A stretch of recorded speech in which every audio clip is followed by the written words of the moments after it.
Hello and welcome to Africa Today. I am Esther Omokwariola. In a world where substance use, abuse and misuse is almost a way of life, millions of people, the situation in Africa remains a source of concern, with the immediate impact on society attaining unprecedented levels. The situation recently reached a tipping point in Nigeria, where the word science student has grown to become a phrase used to describe someone in the habit of taking illicit items to get high over the moon, low under the weather, and anywhere in between. And so we ask, what are your thoughts on the level of drug abuse in Africa and the government's ban on the use of codeine in Nigeria? You can join the conversation and share your thoughts with us on Twitter at TVC News NG. We take a report now, and Africa Today will be right back. Welcome on board. Known as the purple drink, among other slangs, the codeine cough syrup, its usage, the hazards, are not new to the Nigerian people. However, its increasing abuse among high schoolers, young adults, women and children, and the illegal network and distribution of the drug in Nigeria, as revealed by the BBC's investigative team, puts a pause on your thoughts. You realize that a generation is quietly being lost to this deadly act. For this physician, the addiction is not the problem, but the massive distribution chain existing in Nigeria. This is where we need the journalists in Nigeria. We cannot allow this to be swept under the carpet. The right thing must be done. We saw 3 pharmaceutical companies that their staff have been distributing to the underworld. We want to see what government does. Are they going to shut those companies? Are they going to investigate this company? What is going to happen? But most importantly, can we, for heaven's sake, ban cough syrup with codeine? A documentary of the investigation entitled Sweet Sweet Codeine captures in graphic details activities of 3 pharmaceutical companies in Nigeria involved in the trade. For the BBC team, it is shocking to know the sheer size of criminal network involved in the illicit trade. Hence, this documentary is to raise questions about the laws guiding the health sector. There's a lot more that the National Assembly can do in passing the right legislation that will strengthen the arms of the security agencies and the regulatory agencies, so they can actually really go out there and be able to do their job with far more confidence, far more gusto, knowing that they have the law fully backing them. Welcome back. Across major Nigerian cities, many young adults are known to be addicted to several illicit drugs. But in recent years, opioid-based cough syrups in particular have become a serious menace. Well, let's bring in the panel. I have joining me in the studio pharmacist Deyemi Tosin, editor-in-chief, Pharmaceutical Society of Nigeria. On Skype, I have Dr. Ejimai Eborimi of Center for Health Policy, Wits School of Public Health, University of Witwatersrand, Johannesburg, South Africa. Felix Abraham Obi, Health Policy and Systems Researcher at the College of Medicine, University of Nigeria. And Dr. Oludayo Tade, Department of Sociology, University of Ibadan, Southwest Nigeria. Good to have you all on the program tonight. Now, let me begin with you now, Tosin. Thank you. What are your thoughts on the rising level of drug abuse in Africa? Okay, over the last 2 years, we've noticed an increase in the use of codeine-containing cough syrups, but not just that, there are other substances too that have been abused, and as the Pharmaceutical Society of Nigeria has done, in the last 2 years, there have been advocacy to bring that to the public's consciousness.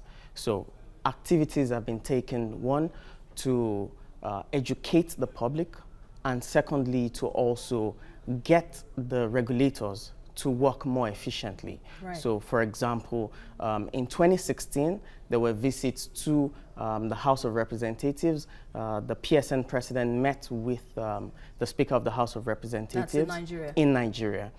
Also, there were visits in the same 2016, there was a visit to the President of Nigeria.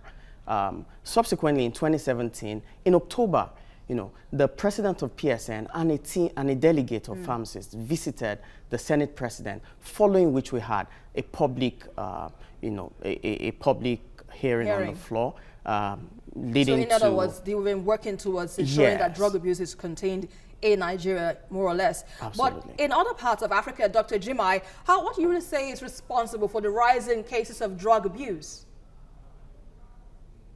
Yes, thank you for having me here. I think that the problem we have is beyond drug abuse. I mean, in many parts of Africa, even in South Africa here, it's a problem. But I tend to view it rather as a symptom of a deeper societal problem, part of which I would term frustrated ingenuity of the youth in Africa. Now, what do I mean by that? We have in Africa lots of youth who have great potentials to express their ingenuity, but unfortunately, we have these rising social restrictions to that expression, and so they find themselves seeking solace in maladies such as drug abuse. I think that's a bigger problem. I think we should begin to look at this from social determinants. I mean, which some of which include the issues with rising unemployment, poor educational system, and all that. Right. Yeah. Now, Felix, if this is the case from what Dr. Jimai is saying, how worrying is this trend where youths get to be vulnerable to drug abuse? Yeah, thanks. Just coming back from what Ejimai had said about social determinants. So we are looking at other things around our environment, the social environment, economic issues, the politics around us and all. So we know that we need a situation, we need a country that provides opportunities for our youth to thrive. Like, we all know that Nigerian youth are not lazy. Like, of course, we have all talked about that, but we need a society that encourages the use of our talent, of our, the multitude of youth all over the country, in different parts of the country. We should have a system of talent management where people are able to discover who they are, discover their talents, and then have the opportunities to deploy and express them. But we seem not to have such system. Of course, we know that there are pockets of places where we have innovation labs, where people are learning coding, like in the news you just shared it about Bayelsa State. But we don't have all that sort of environment all across the country. So there's something we call demographic dividend in demography, where we have a thriving youthful population, but we are not harnessing the potentials they have.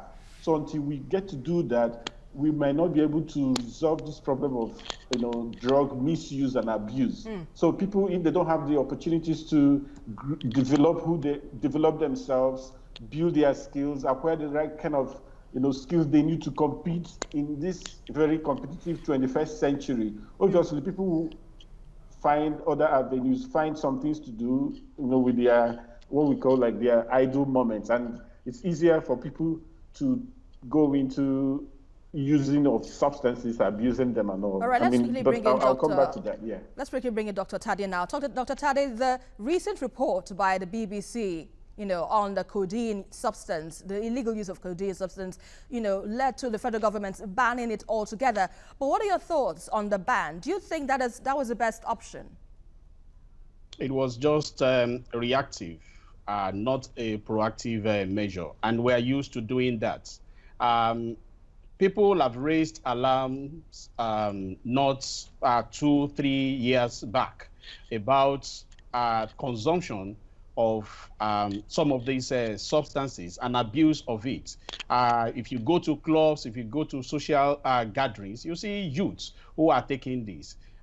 It is also noteworthy that you also find security agencies around these areas, and they virtually do nothing to it. And so the fact that a particular report was done by reporters outside Nigeria, that reaction, that reactive tendencies that our political leadership is used to is what eventually led to the ban. So what would you have expected them to do? That's why did they wait till a particular outsider, so to say, within this particular context, will have to make them hear? I have read a lot of researches that have been conducted even in the northern part of the country concerning the consumption and use of illicit drugs. There are research recommendations.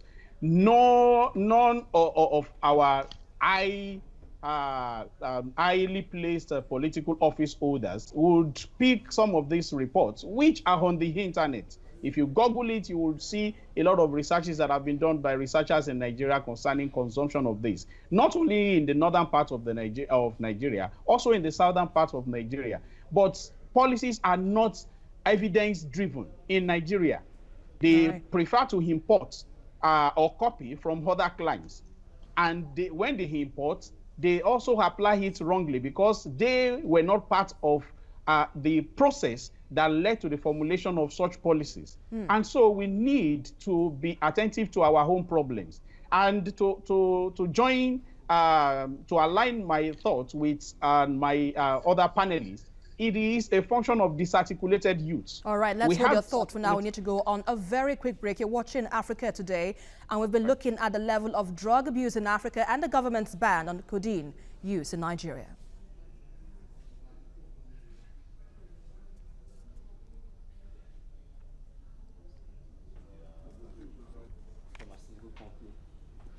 One of the leading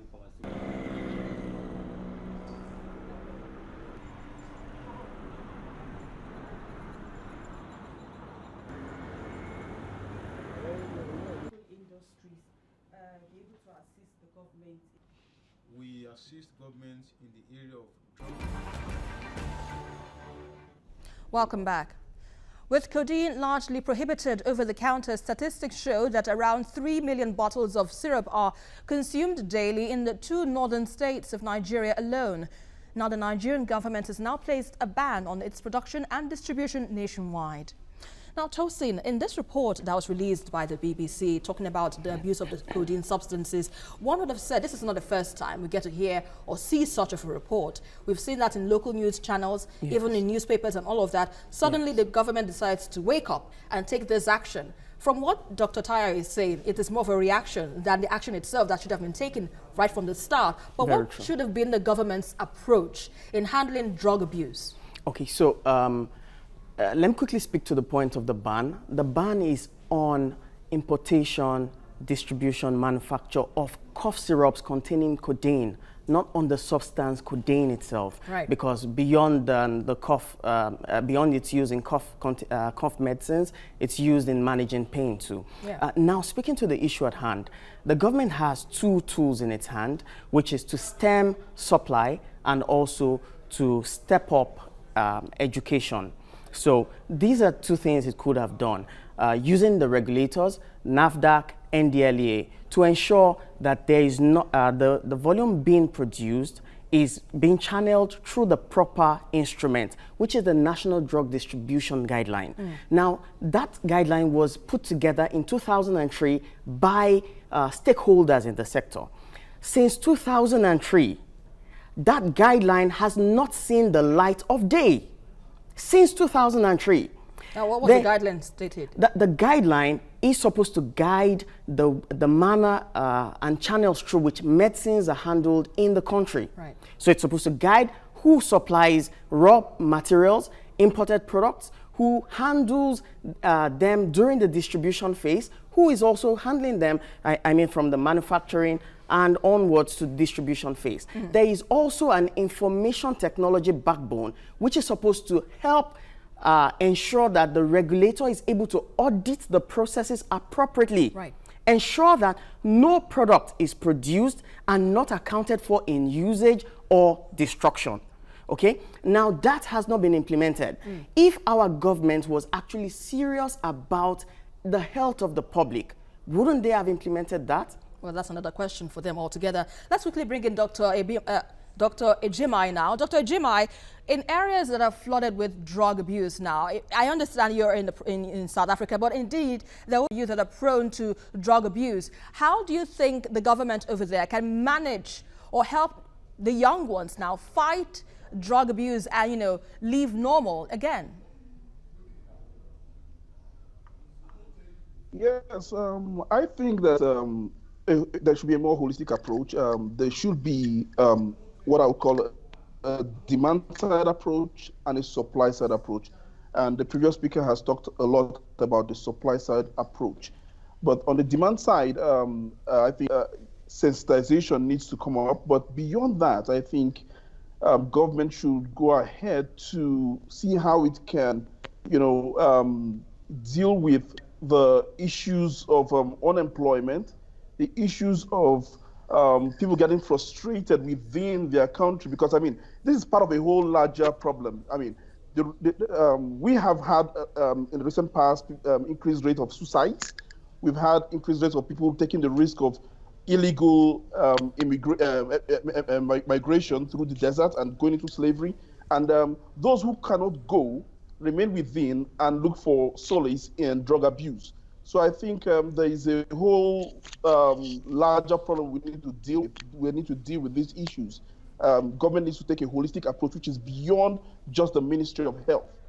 We should begin to think about how to deal with social development, how to deal with,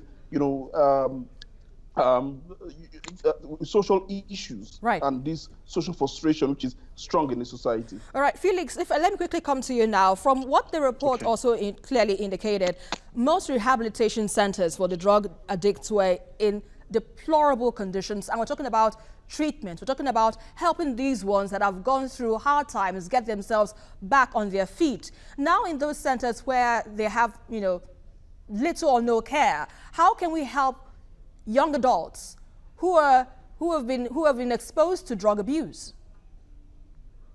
Okay, thanks for that.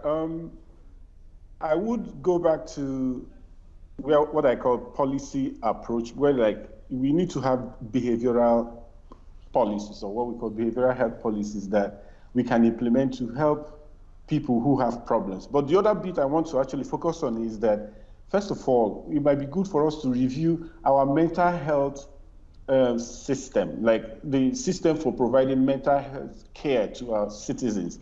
So that's one area that we haven't really paid attention to in the last couple of years. So mental health is one aspect of our health system that is very, very weak.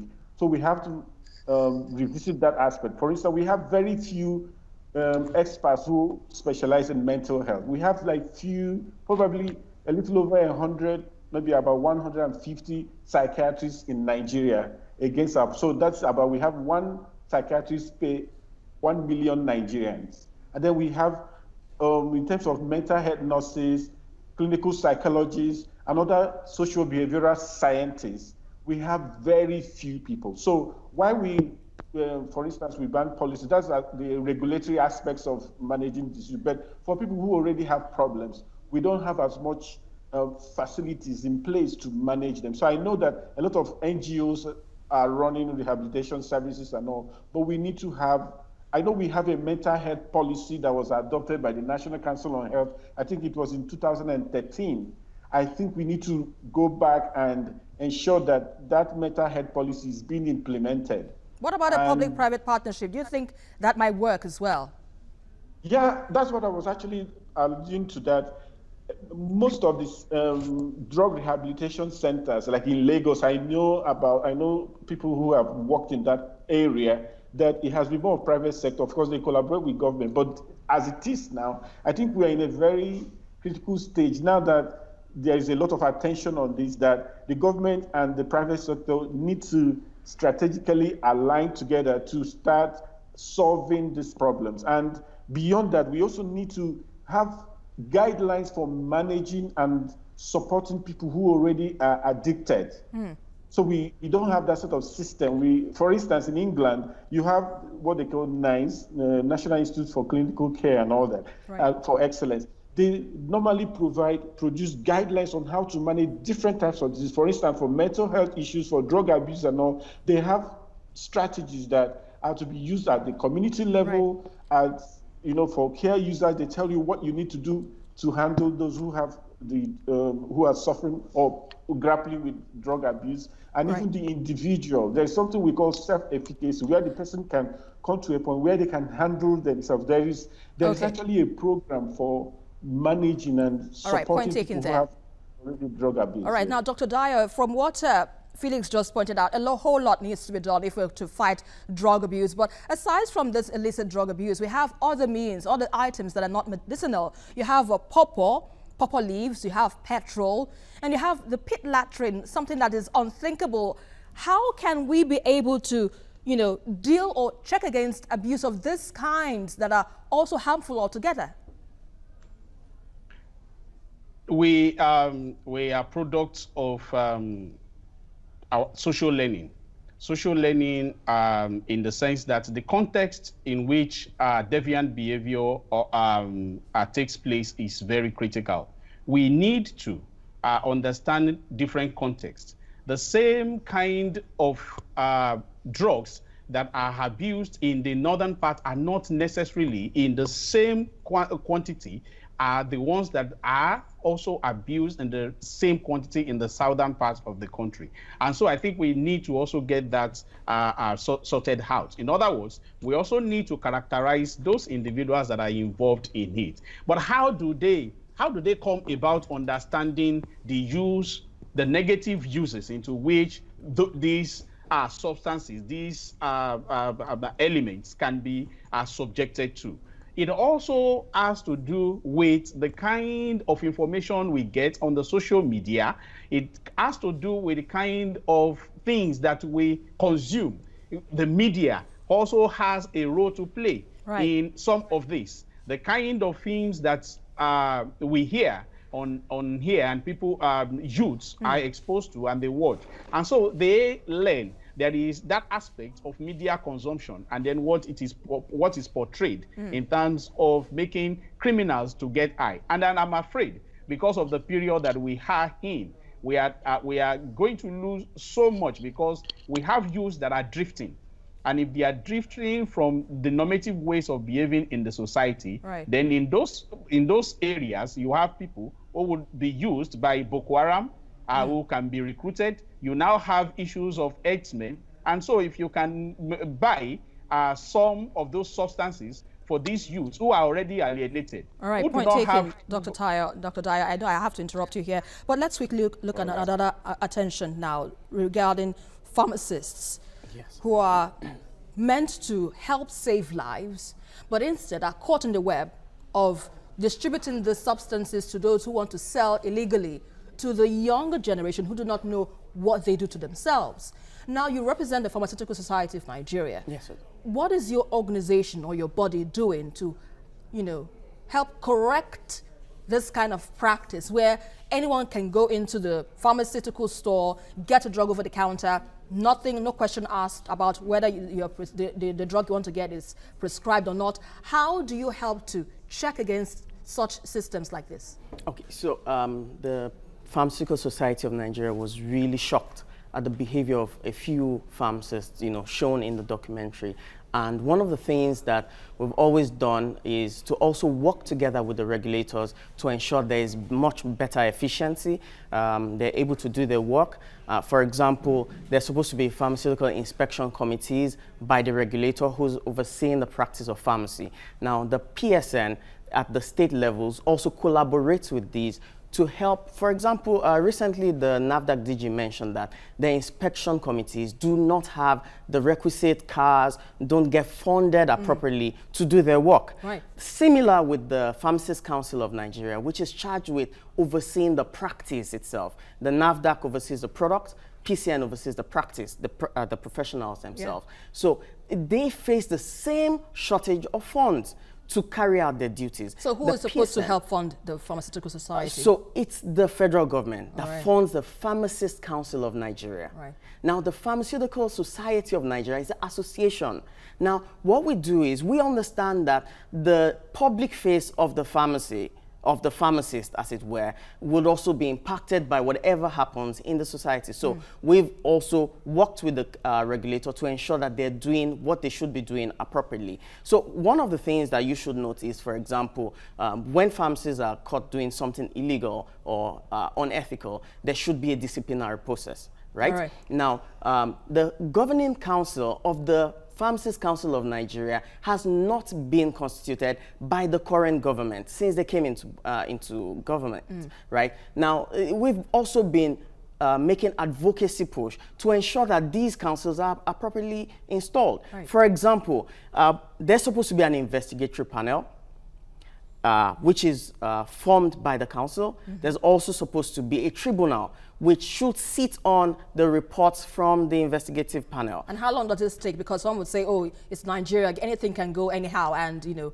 everyone is let loose. They're given some certain time frame, I think about 3 months for the investigative panel, then they refer to the tribunal. But all of that case must be resolved within 2 years. There's a term Isn't limit, that too long? 2 years. It's long, but then there's a danger of the single story, Which right? is? Which is if one person has said this is the event I've witnessed, there must be fairness. So we must be able to hear from the accused party to ensure that they're able to represent themselves All right, properly. quite an extensive discussion, I must say. I would have loved to continue on and on, but you know, time is always a factor. Thank you very much. Thank you very much. Dr. Deyemi Tosin, Editor-in-Chief, Pharmaceutical Society of Nigeria. And my guests via Skype, I'd like to thank you, Dr. Ejimai, Dr. Dayo Tade, and Felix Abrahams Obi. Thank you very much, gentlemen, for the show, even though I'm the only lady here. We appreciate your time on Africa Today. Thank you. Thank you very much. Nigeria finds itself in a critical situation where people joke about a new generation of science students on codeine diet, a sad reality of how prescriptive drugs for the sick have become addictive substance for the healthy. As it stands, there are hundreds of over-the-counter drugs with psychoactive, mind-altering properties, and it will take an aggressive collective action to prevent the social consequences and maintain a continent in its right state of mind. And that is our package for today. But don't forget to join the conversation as usual on Twitter at TVC News NG, and follow me for updates around Africa at Esther TVC News. Until the next one, I am Esther Omokwariola, and always remember, Africa can only get better.